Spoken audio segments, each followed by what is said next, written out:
On se retrouve tous les matins pour le café. Et la star arrive. Alors là, lui c'est Monsieur Gérard. Lui c'est le patron là.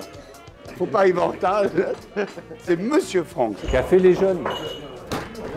C'était un feeling direct, hein. On est venu une fois, on a pris un café, on a commencé à rigoler. Après il y a l'humour, il y a de la curiosité, tout s'installe et ça nous crée la relation.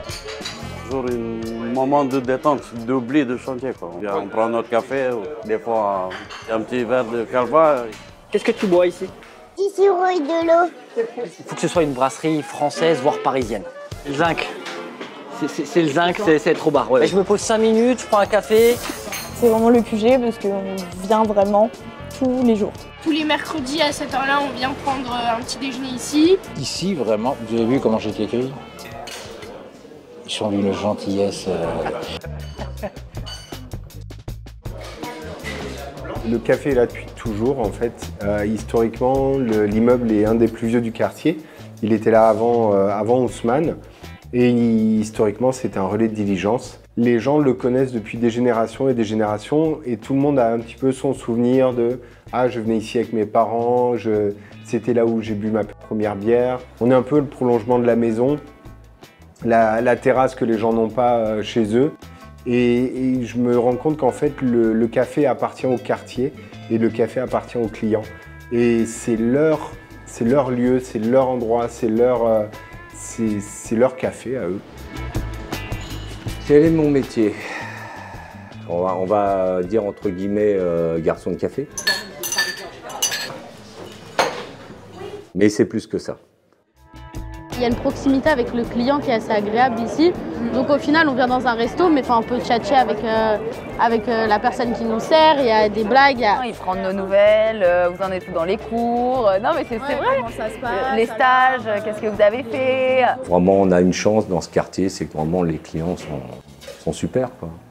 Il y a tout corps de métier, ça vient de tout horizon et c'est très sympa.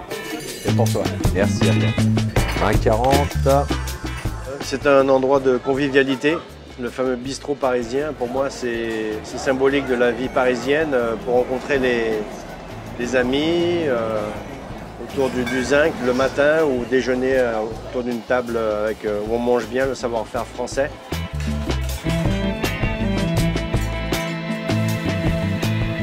Ça fait 17 ans que je suis là, 10 ans avec les parents, 7 ans avec Sylvain. Il nous a laissé prendre notre temps. Et puis petit peu par petit peu, on s'est fait à sa façon de travailler, à sa vision de voir les choses. On transmet toujours ce savoir-faire de génération en génération et on est vraiment les gardiens de ces traditions. C'est un métier de transmission, de partage. On fait découvrir des produits, on propose un café, on est capable d'expliquer ses origines et on transmet, on continue à transmettre ça à travers le service. Et ce n'est pas que poser des plats sur des tables. Quand j'ai passé des entretiens pour des stages, ils m'ont dit « Ah, vous avez travaillé dans la restauration, ah, vous savez vous adapter, ah, vous savez communiquer avec les clients, vous avez une expérience clientèle. » Un contact client, ça te servira toujours dans la vie, finalement. C'est d'avoir le sourire, d'être communicatif, de savoir t'exprimer, d'être rigoureux aussi par rapport au travail, c'est important. Et pour moi, c'est le meilleur des cadres, sincèrement.